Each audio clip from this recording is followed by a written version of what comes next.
This is City Pulse Newsmakers, a weekly look at the issues and the people behind them in Greater Lansing. Brought to you by City Pulse, Lansing's weekly alternative newspaper. And now, here's your host, editor and publisher, Burl Schwartz. Good morning. The Residential College in the Arts and Humanities at Michigan State University has a program to help the people of Mali adjust to life after a coup in 2012. Let's look at a video about that right now, and then we'll talk to some guests about it.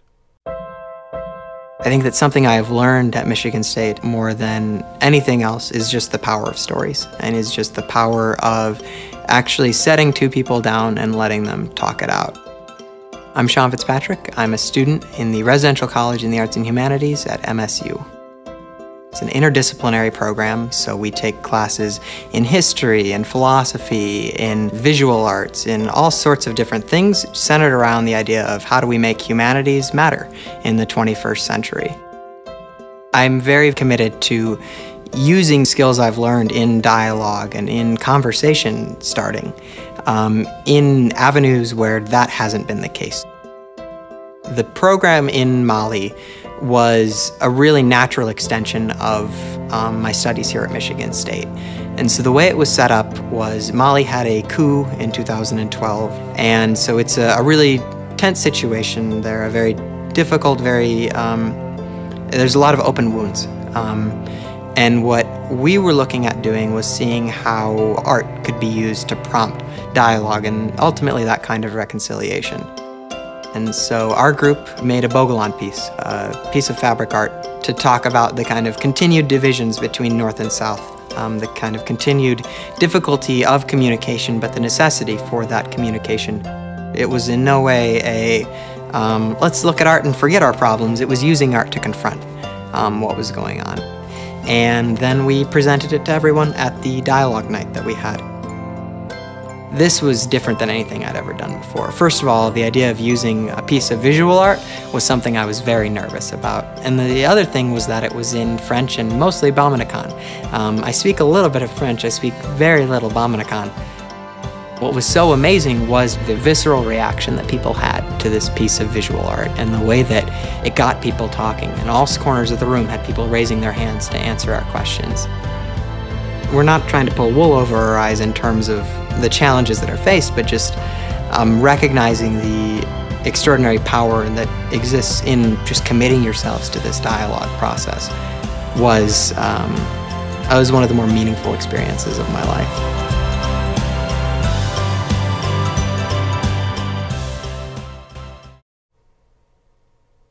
So our guests are the Dean of the Residential College, Dr. Stephen Esquith. Welcome to City Pulse. Thank you, Burl. It's good to be here. Okay. And a student in the Residential College, a senior, Musa Traore. Welcome to you. Tell me about how difficult it may be for someone from Mali to get a college education anywhere, let alone at Michigan State. Okay, thank you. This is a very important question. And one of the first challenges for a student from Mali to be here and get an education is the language, English. That's the first thing you have to work on in order to be able even to travel and figure out which school you want to be in and which major you want to do, and how the language will play an important role on that. That's the first thing. You have to know some English first. Mm-hmm. And Mali is a country where we speak French. All the education is in French. So coming over here means you have to learn English at least for 6 months to be able to start off with some college classes. Mm-hmm. And on top of that, also the systems are two different educational systems. In Mali, we go by the French educational system. And over here, we have a different program in which we go for fall, spring, and summer. In Mali, the school years are 9 months straight from October to June. So these are challenges we are facing when you come over here for school. And you have to adjust and change what you are used to and adapt yourself to this new setting. And before we find out more about this program, Why Michigan State? How did you end up here? This is also a question which is asked often by many people, why Michigan State? And one of the first things for us as a student, when we are looking for schools over here, when you look at the internet, they will show you several states and cities and places, and that's when you will see Michigan State is among one of the schools that you want to be in. And also they talk about this huge agricultural issues that are addressed in Michigan State. And also you will see that they will show the city of Lansing and Michigan in general as more safe and quiet compared to big cities. Yeah. And as a Malian, we would like to be in a place where we will find this safety and less crime and violence, because we're not used to it, and these are things that we'll look for. And then arrive here, you will see that Michigan State also Michigan State is addressing several issues. They talk about African issues a lot. And when you go in, talk to the admission, you will see that you will find colleges and majors in which you want to be. So agriculture, the safety here, except I guess when they win a big sports thing and they riot on the streets, and is agriculture what you hope to then pursue if you are indeed going back to Mali?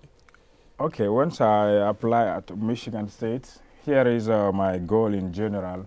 Coming to the U.S., I told myself that I will be studying and I will look for any program which is looking for helping African nations. And I found out that the residential college and arts and humanities were deeply involved in trying to see how they can promote the Malian culture, the Malian art. And I said to myself, this is the college for me. This is the place I want to be. This is where my country is involved. This is where my continent is involved. And I know that I want to contribute and give back to my country, to my community. And that was the place for me. And before we talk about the program, what percentage of the Malian population is able to attain a college education? Do you know, or Steve, do you know? Well, I'm not too sure about the percentage that will go to college in Mali, let alone go to college abroad. But the literacy rate is one indicator of how people progress through the education system in general in Mali. And right now, we estimate that only about 25% of Malian adults are what we would call literate, which is to say they're able to read and write in their own native language, let alone in French or in English or another. So there's a very crying need for better education and not just attendance in schools, elementary and high school and university level schools. And so I would assume then there's a very high rate of poverty. Well, you can measure poverty in a variety of ways, but certainly in Mali, only 50% of the people have access to safe drinking water. About 75 to 80% of the population live below what the United Nations describes as a poverty level.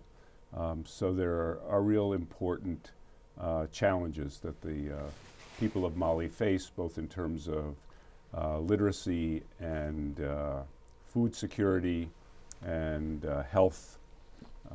Those are our challenges. The life expectancy in Mali is roughly about 50 years, with much lower life expectancy for infants below the age of 5 and for women during the childbirth years.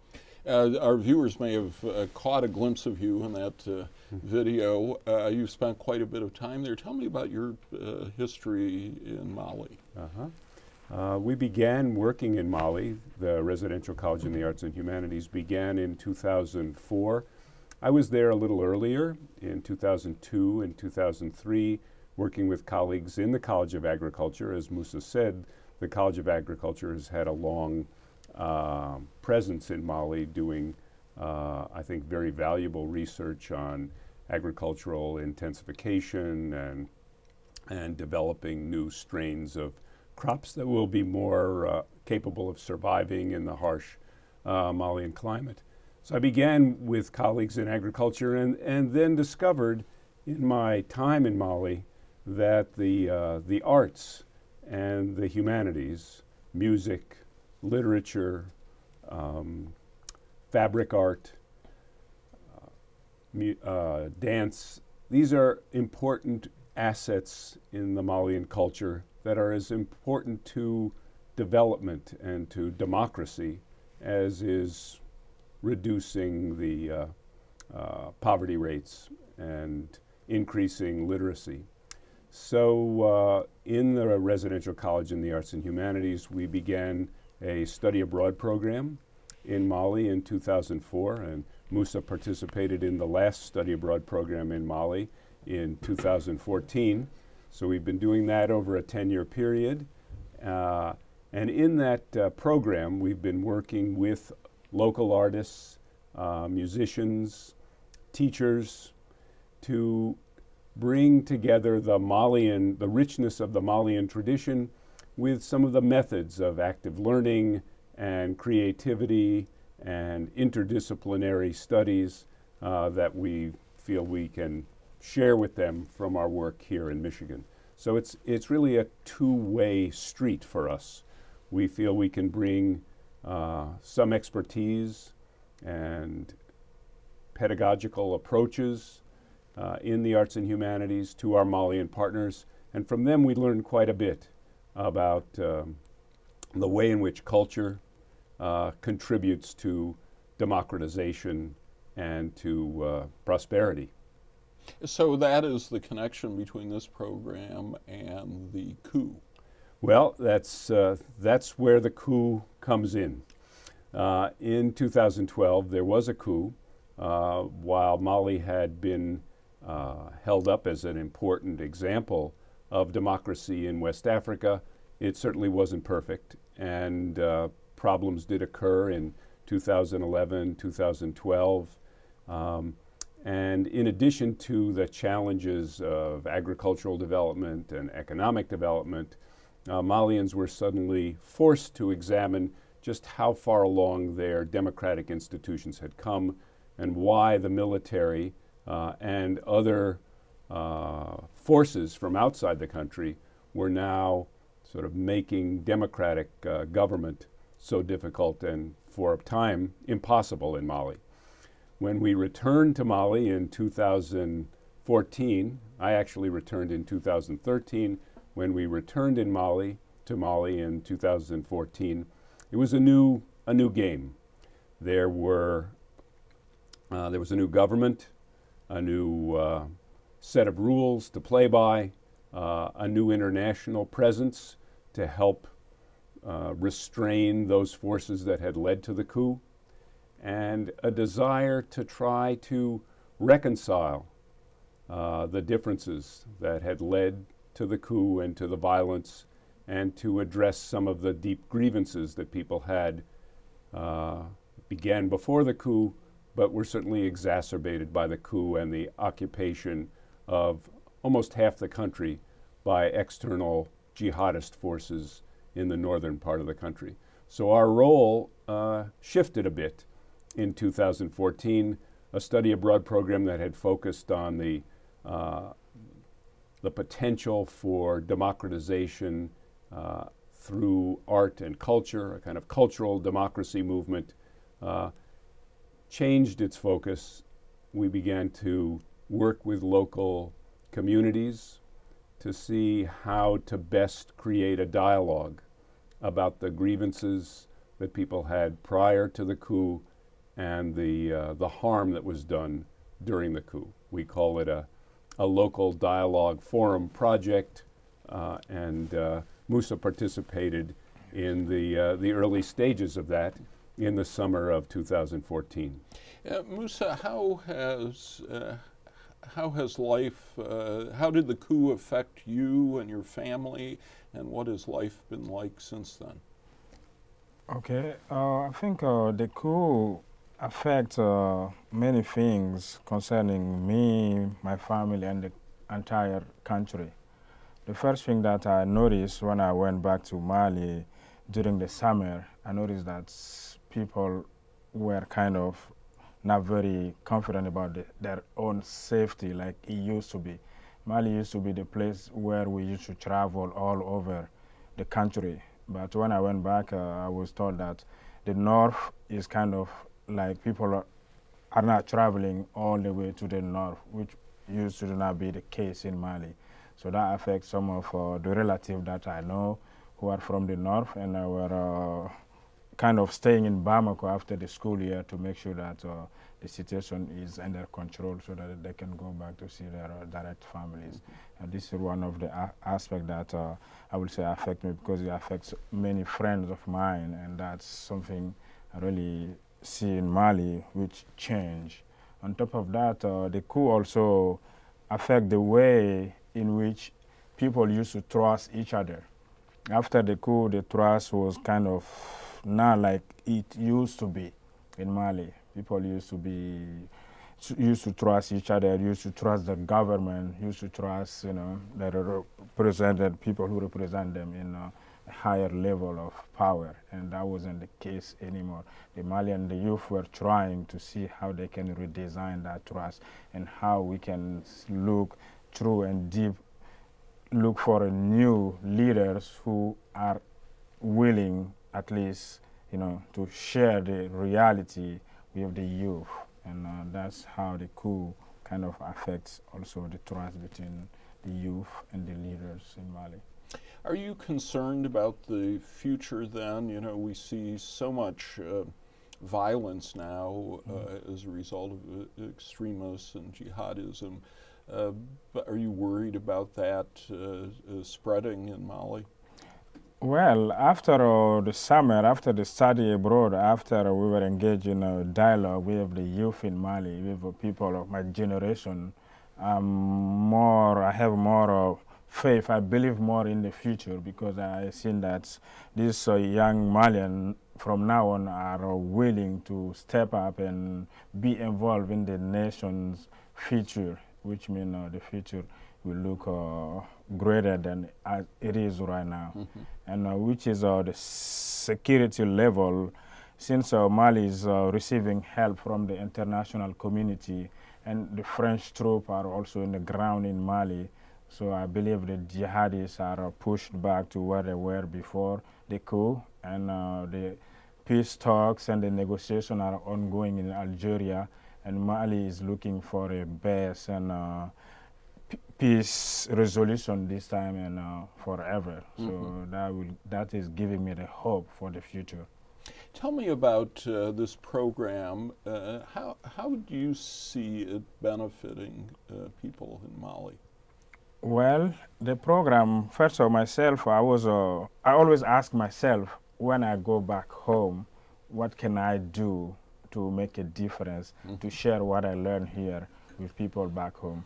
And this program is one of the examples among many that I figure out I can do to give back to the people back home. Because with this program, we work with the student from the University of Bamako and the professor from Chiwara School, which is a local school in Kati. So we work together side by side as a team, despite the facts we all did not speak English, but we were able to work together and find out ways in which we want to talk about the situation in Mali, ways in which we want to talk about how the coup affects people, and which are some of the alternative solutions we can give for the future. And we were able to work on that successfully. And at the end, we have a big event in which we explain our work, we show our solution to the problems, and also people in the audience also participate and give their opinion, their feedback, their stories, and how and which ways they think that which direction we should take together as Malian. So that's one of the importance of the program, and one of the skills and the capacities that I gained from the program is that from now on, I know for sure where to begin, how to start, if I have to go back home and give back to the community. Steve, are you seeing that the program is achieving its goals? Yeah. What Musa described is what we call the pilot phase of the program. Right? In the summer, we had approximately 30 people working on this model political dialogue to help people come to terms with their experiences during the coup and the occupation. And these would be MSU students? 30 total. So as Musa said, about 10 MSU students, 10 university students, and 10 teachers from the Chawara School. Since the summer, I've been working with a larger group of about 40 teachers and students in Mali to expand this project so it reaches out to high school and middle school students and community leaders.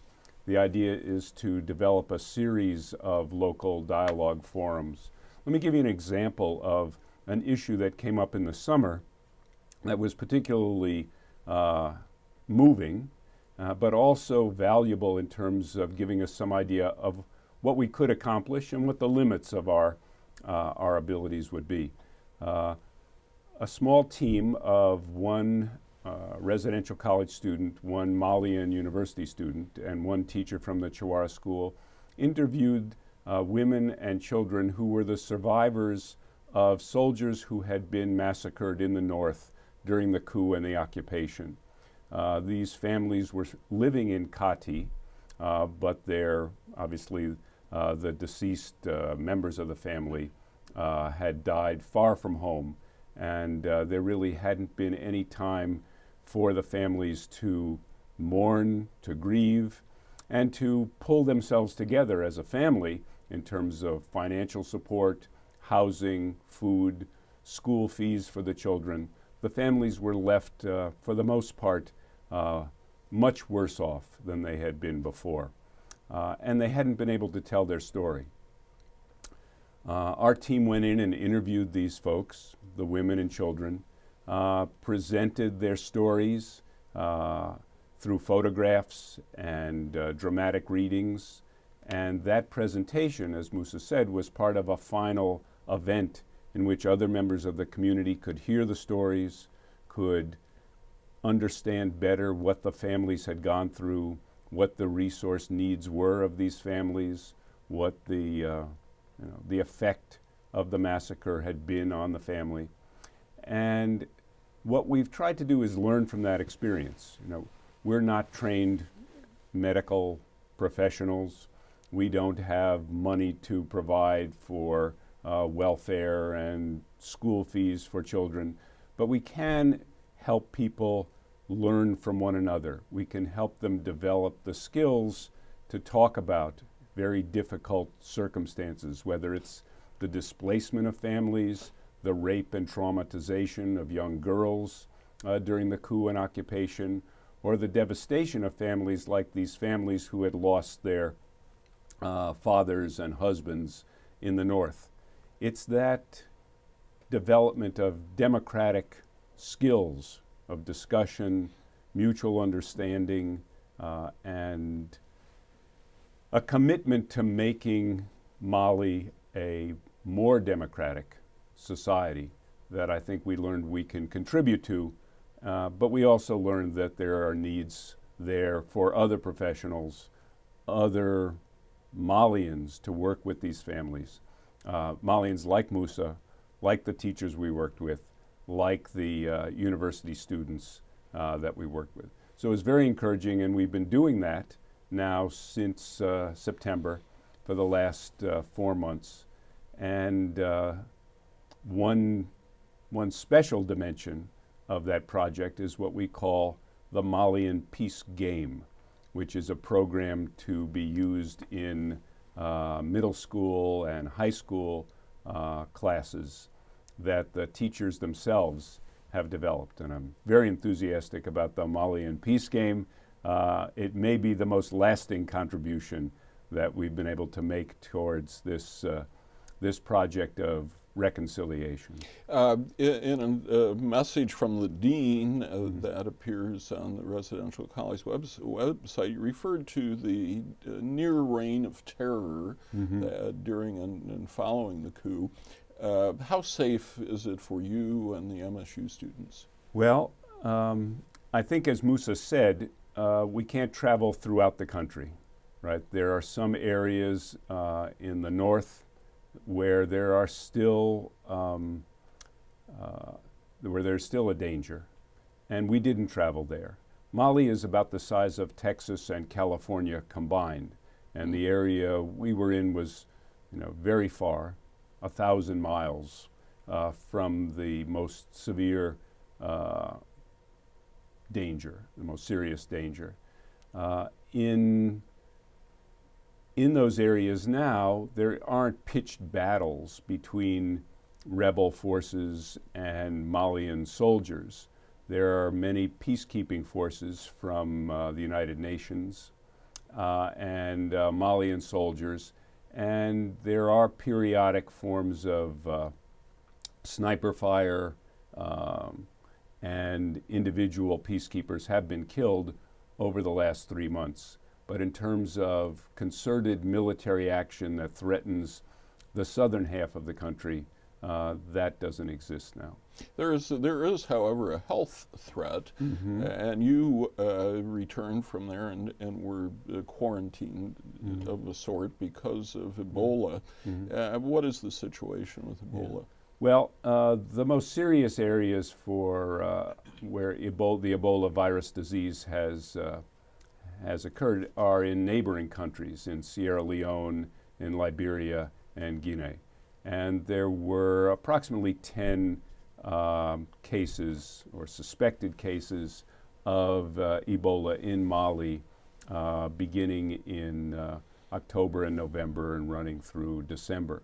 But for the last 40 days, there haven't been any new cases of Ebola in Mali. And so the protocol that I had to follow when I returned in late December, that had been mandated by the Center for Disease Control and Prevention, has now been lifted. And so one can travel from Mali to the United States and not have to go through a 21-day screening period at this time. There may be individual cases of Ebola that turn up because the border with Guinea especially is very porous, and there will be families moving back and forth across that border.